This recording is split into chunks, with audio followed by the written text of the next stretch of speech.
Hello दोस्तों, आज बात करते हैं एलिजाबेथ गिलबर्ट की किताब ईट प्रे और लव के बारे में। इस किताब की चर्चा करने का कारण ये है कि कल मुझे इस किताब पर आधारित फिल्म को देखने का मौका मिला। मैंने किताब तो पढ़ी थी, फिल्म नहीं देखी थी। फिल्म में एलिजाबेथ गिलबर्ट का किरदार जूलिया रॉबर्ट्स ने निभाया है और बड़ा प्रभावी निभाया है। फिल्म देखने के बाद फिर से किताब पढ़ने का मन हुआ और किताब को सरसरी तौर पर फिर से मैंने पढ़ा। किताब को पढ़ने के बाद ये लगा कि जिस बेबाकी से एलिजाबेथ गिलबर्ट ने अपने उन दिनों की कहानी को इस किताब में बयां किया है, वो काबिल तारीफ है।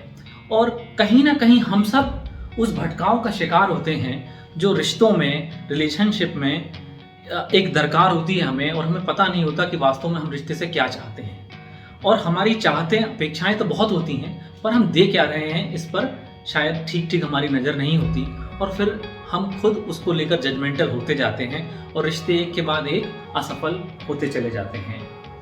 फिल्म की शुरुआत इस तरह से की गई है कि उसमें दिखाया कि एलिजाबेथ गिलबर्ट सबसे पहले बाली में हैं और एक पामिस्ट उनका हाथ देखकर उनकी कहानी बताता है, जो कि किताब से ही लिया गया हिस्सा है।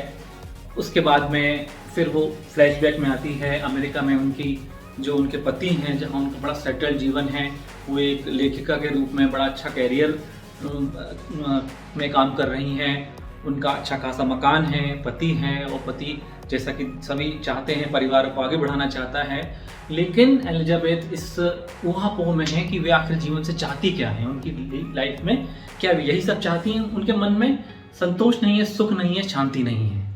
और एक रात को, नवंबर की रात को, इस जो उनके रिश्ते में का तनाव बोलें या जीवन का तनाव बोलें, उसमें वो अपने बाथरूम में सुबकती हैं, और उस दौर में जो इंटेंस पेन उनको होता है, उस एगोनी में उनका कह सकते हैं भगवान से साक्षात्कार जैसा होता है।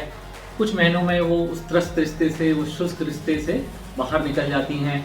और इस बीच अपने पति स्टीवन के बाद उनके जीवन में डेविड नाम का एक युवक आता है, जो कि उनकी ही लिखी ऊपर एक नाटक कर रहा होता है।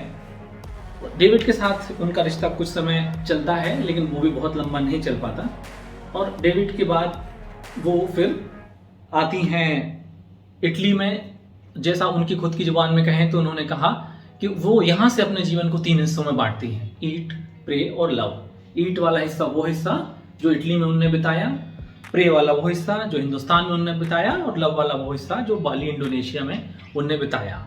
वो चूंकि इंडिया में बहुत रही, यहाँ के योगियों के साथ उनका संपर्क रहा। उन्होंने स्पष्ट तो नहीं किया कि किस योगी आश्रम में वो रही, लेकिन यहाँ रही, और 108 जो अपनी मन के की माला होती है उसको उन्होंने कहा कि चूंकि उसके 3 हिस्से होते हैं, 36 36 36 के, उसके अनुसार उन्होंने किताब को 3 हिस्सों में बांटा है, ईट, प्रेयर और लव वाले भाग में। तो ईट वाला जो भाग है, जो इटली में, वो एक उनको इटली सिखाने वाला युवक होता है, जिसका नाम उन्होंने जियोवानी बताया है। जियोवानी के साथ में उनका फिर रिश्ता बनता है, और रिश्ता वो ज़्यादातर इस तरह का रहता है। वो लोग खाने पीने के लिए रेस्टोरेंट में जाते हैं, यानी अब वो जीवन का वो भाग, जैसे हम कह सकते हैं कि हम सब अब कुछ मौज मस्ती चाहते हैं। उस मौज मस्ती में और कुछ नहीं है, खाना पीना, इस तरह का जो आनंद है, उस हिस्से को उन्होंने इटली वाले ये अपने पार्ट में बताया है।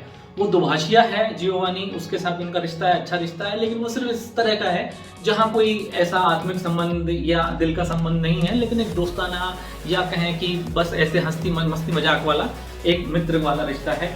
उसके साथ रहती हैं कुछ समय, लेकिन फिर वो वहाँ से बोर हो जाती हैं, और वहाँ से फिर वो इंडिया आती हैं, और इंडिया में फिर एक आश्रम में है, और आश्रम में उनका मेडिटेशन वाला हिस्सा है। वो पूरे समय मेडिटेशन का प्रयास करती हैं। यहाँ उनकी मुलाकात रिचर्ड से होती है, जो कि अमेरिका के ही रहने वाले हैं, और वो एक डाइवोर्सी हैं। उनके साथ रिश्तों के डायनामिक्स उन्होंने बताए हैं कि इस तरह से रिचर्ड के साथ में और इंडिया में उनकी पूरी जो यात्रा है उसमें रिचर्ड की अहम भूमिका होती है। फिर इसके बाद इंडिया में भी उनका जो है, जो जिस शांति की तलाश में है, वो पूरा नहीं होता है, और वो फिर से बाली या इंडोनेशिया जाती हैं, और उसी पामिस्ट के पास फिर से जाती हैं जिस पामिस्ट ने उन्हें बताया था कि आपकी 2 शादियाँ होंगी, एक सफल होगी, एक असफल होगी। फिर उस पामिस्ट के पास वहीं रहते रहते अचानक उनकी मुलाकात एक ब्राज़ीलियन बिजनेसमैन से होती है, और वो वहाँ पे कहती हैं कि जैसे उनको वहाँ पे प्यार मिला, और उनको अपनी जीवन की संपूर्णता वहाँ मिलती है, और उसको वो लव वाले पार्ट में किताब के रूप में कहें तो वहाँ उसको समग्रता वो देती हैं और कंप्लीट करती हैं।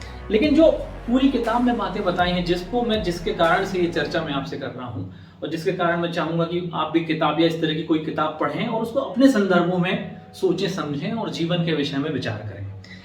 पूरी कहानी में आप पढ़ेंगे तो एलिजाबेथ शुरू से अंत तक एक ऐसी शांति की तलाश में है या एक ऐसी चीज की तलाश में है जिसका नाम तो उन्होंने शांति दिया है, लेकिन उनको खुद नहीं मालूम कि वो वास्तव में किस चीज की तलाश में है।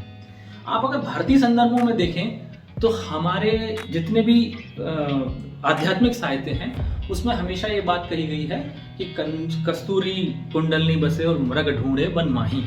और ये जिस कस्तूरी की बात हमारा साहित्य करता है, वो कस्तूरी जिस शांति की बात कहती है वो आध्यात्मिक है और वो गॉडलीनेस की तरफ जाती है। आप उसको अगर गॉड का नाम नहीं देना चाहते तो हमारे सांख्य दर्शन जिसे प्रकृति और पुरुष का नाम देता है वो कह सकते हैं, आप एनर्जी कह सकते हैं, शब्द आप कुछ भी चयन कर सकते हैं। लेकिन सुख और शांति अंतर यात्रा में है।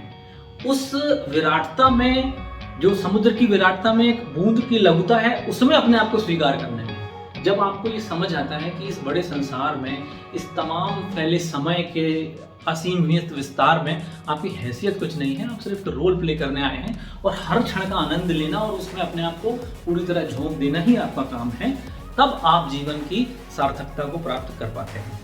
पूरी कहानी में आप महसूस करेंगे कि ये सच्चाई एलिजाबेथ कहीं स्वीकार नहीं करती हैं और खुद को जस्टिफाई करते हुए चलती हैं और हर रिश्ते में ये स्थिति आती है, इसलिए वो बहुत जल्दी बोर हो जाती हैं। तो मैं चाहूँगा कि हम में से सब लोग इस किताब को पढ़ें और पढ़ने के बाद में इसका एक इस तरह का आलोचनात्मक विश्लेषण करें कि क्या हमारे भी जीवन में ऐसी स्थितियाँ आती हैं, क्या हमें भी जीवन पे इस तरह का विचार करना चाहिए, और अगर करना चाहिए तो जरूर करें, अपनी किताब में लिखें और इस जो तथ्य इस किताब में है उनकी लाइट में अपने खुद के जीवन का एक सिंहावलोकन करें कि हमें कहाँ सुधार की ज़रूरत है, कहाँ हमारी अपेक्षाएं ज़रूरत से ज़्यादा हैं, कहाँ हमें अपनी अपेक्षाएं कम करने की ज़रूरत है। धन्यवाद।